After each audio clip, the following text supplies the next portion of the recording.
Welcome back to the Cheeley Law Review. My name is Ben Burnett. My guest today is Samantha. Hello. Hello. Thank you for having me again. And Bob Cheeley. Yeah, boy. I want to pick up where we left off last time. I know in a lot of cases in general that pertain to what you guys do, you have expert witnesses. Talk about fielding the team around Samantha's case and what you were really looking to do and how much research and work goes into that. Experts are needed in any kind of medical malpractice case or medical negligence case. There's two categories of experts. Ones that treat the plaintiff, the patient, the client. As in Samantha's case, she had a neurologist and she had a family doctor, her internal medicine doctor who had treated her since she was 15 years old. So people that you knew in several cases. Right, yes. All treating physicians. That knew you were wildly healthy and a Pilates instructor, which if there's a healthier person on the planet, they probably swim in the Olympics.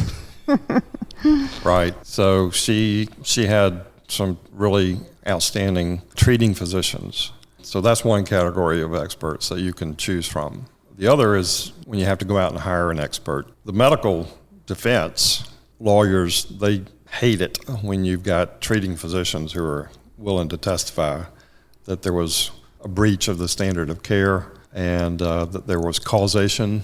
Those are the two main things that we have to prove on behalf of Samantha to win the case, is that there was a breach of the standard of care that doctors, medical providers should have followed, and also that it was that breach that led to or caused her injury. So, as I say, the defense fights tooth and nail to keep us from being able to present causation testimony through one of her treating physicians, because they know that the jury believes these doctors because there's nothing in it for them. Right. There's nothing in it. They don't have a dog in the fight. They just want to make sure that she's taken care of. But the defense, in her case, they went out and hired experts, and that's the second category. We had to hire one outside expert, but the others were treating physicians, and that's the best kind. Samantha, how did that process make you feel, knowing that you had so many people that you had previous relationships with have your back in a courtroom setting like the one you'd found yourself in? It felt great because seeing the defense experts not treating me, not knowing my story, what really happened to me, and not doing a physical exam on me. I mean, you could see a huge difference compared to when someone who has been treating you for 10 to 15, 20 years, and to see you being completely healthy to not being able to use your right arm. So it's huge. How difficult is it, even knowing something like this is a current event to your life, but knowing that it is also somewhat in the rearview mirror from the time that this situation began? When you hear people that you don't know making statements about you in a courtroom setting, how do you stay grounded to know that it is just part of the process? It was tough. Part of the trial, I did leave, and because I can't sit in a position for a very long time because I get the pain in my scapula is really bad. So I was in and out, but it was tough, but I know who I am as a person. I had great friends that were witnesses for me, and my doctors, and have Miss Cheeley Law Group. So you can call me Bob. Bob. Trust me, he's been called worse. Yep. So I, my faith, I know who I am, and I knew that I could get through it. Bob, what is your strategy when you go to a courtroom against a major hospital system in a case that you believe in? Is it witnesses? Is it research? Talk to me about what a strategy that you have separates you from the field. I tell the other folks that work here in Cheeley Law Group with me is that the number one thing that we have to do as attorneys is love our client. And if you go about representing the client from the moment you first meet them until you get to trial, the jury sees that you really genuinely care. And I teared up, choked up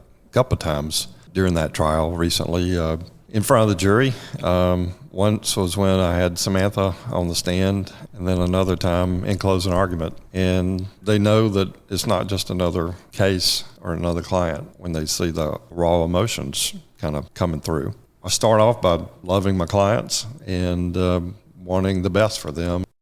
Samantha, how do you prepare if you're going to take the stand in a trial? That also means that you're going to be cross-examined by the defense. How did you get ready for that experience, and how stressful was it? Bob and I, we would pray. We prayed for a while, and he prepared me. He would ask me questions months before, the day of. I remember that morning we were having breakfast, and he was like, "Okay, so this is what they may come and ask you." So I was prepared. Yeah, the entire Cheeley Law Group prepared me for that, but it was nerve-wracking. I was proud of myself. Was it more stressful to be cross-examined by Bob Cheeley and Robin and Zori and Gabby and Dre than it was to be cross-examined by a major hospital system's legal defense team? The hospital, their team, they were just cruel. They just had no heart. And they were asking me things that were not even related to the injection, what had happened, and they were just dirty. Bob, did you spend a lot of time objecting? Yeah, I sure did. I can imagine. I think the jury saw through what they were trying to do. They were trying to their whole product is doubt. The defense team, in any case, they just try to raise doubt in the eyes of the jurors. And because they think that if they can raise doubt, they can lower the amount of the verdict or snag, I call it hook, one or two jurors to not believe the plaintiff. And that sometimes is all it takes. Yep. This has been another episode of the Cheeley Law Review. We will pick this up next week. Have a good one.